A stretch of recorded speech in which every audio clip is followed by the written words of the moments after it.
ہم بالکل اس election commission کو جس نے اس طرح کے آدمی کو لے کے آئے ہیں، ہم الیکشن کمیشن کو ہم سمجھتے ہیں کہ ان سے زیادہ اس ملک کو نقصان کسی نے نہیں پہنچایا جو الیکشن کمیشن پہنچا رہی ہے، اور اس کو چیف منسٹر بنا کے اس سے بھی بڑا نقصان پہنچایا ہے۔ ہم عدالت میں بھی جا رہے ہیں۔ ہم سب سے پہلے تو عدالت میں جا کے پوچھیں گے کہ جب گورنر کے واضح طور پہ گورنر کو جب آئین کہتا ہے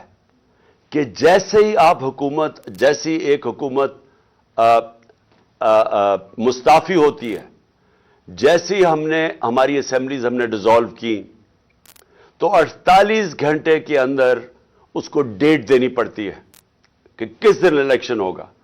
ابھی تک نہ گورنر پنجاب نے ڈیٹ دی ہے، نہ گورنر پختونخوا نے ڈیٹ دی ہے الیکشن کی۔ الیکشن ہونا چاہیے رمضان سے پہلے،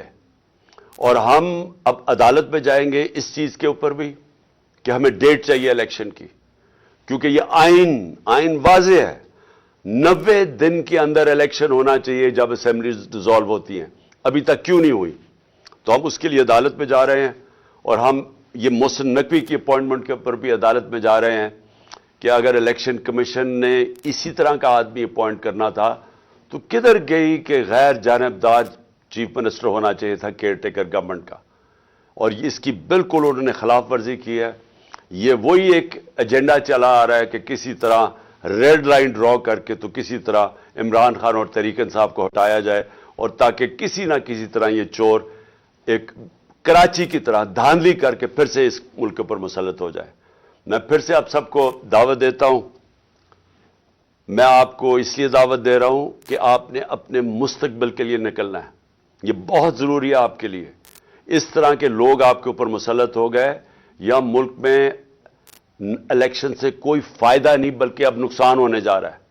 اور آپ کو نکلنا چاہیے اس لیے کہ اگر ہم یہ تسلیم کر جاتے ہیں، یہ ناانصافی، ہم ایک ایسے آدمی کو تسلیم کر جاتے ہیں جو ایجنڈا کے اوپر آیا ہوا ہے، جو آصف زرداری خود کہتا ہے میرا بیٹا ہے،